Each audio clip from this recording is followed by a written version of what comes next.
after 3 weeks, no more Jews, no more suits, no more furniture. This shooting began in Ukraine the 32 of June 41 by Wehrmacht in the small village of Sokal. And they finished at the end of the war. Why at the end of the war? Because Auschwitz already existed and the camp already existed. Because the Jews tried to hide themselves in the forest, in other villages. Himmler established a competition between Einsatzgruppe, SS and police to have good rapport. So this unit wanted very quickly to have a paper to say the city was Judenfrei, free of Jews. If they found new Jews in the city, they kill them, they don't declare them. So for one declared, one official shooting, sometime in a village you have 10 non-official shootings not declared in German archives, because they wanted to send back to Berlin the good image that Berlin was waiting for. It's why the Soviet archives are so useful to establish the truth.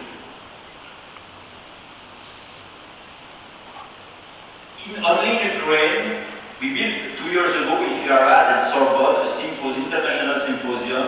We could establish that we killed no Zikaron, nothing, not even a stone. For the Gypsy, it's more simple.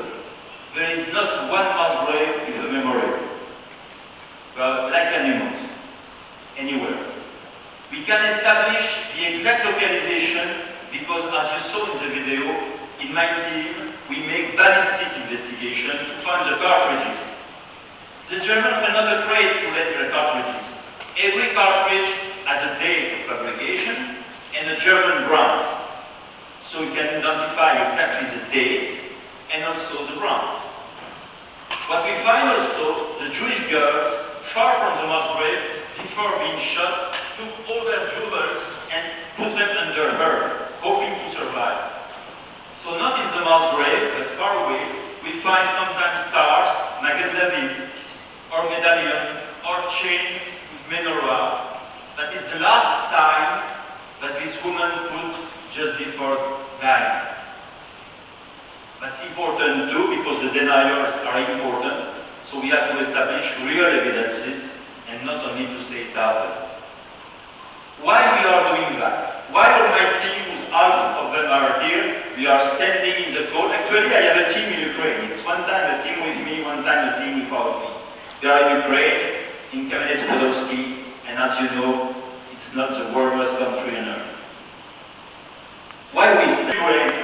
In Europe, in Russia and Belarus, but also in Latvia, etc. And we cannot build Europe above hundreds of mass graves who are unknown. Otherwise, it's an ultimate victory to Hitler. And also, if you remember, Hitler said frequently, who remembers the genocide of Armenia? Nobody. And we wouldn't like that in 20 years, in Ukraine, Belarus, and so on, we will say, who remembers the genocide of the Jews and the Gypsies? Nobody. We cannot accept to build a modern world for an unknown mass graves. More, very difficult to bear, and also to sleep sometimes. You know, in the Bible, which is common for the Jewish people and for us, the beginning of the Bible begins by pride. Cain is killing Abel. And you know that God asked to Cain, where is your brother?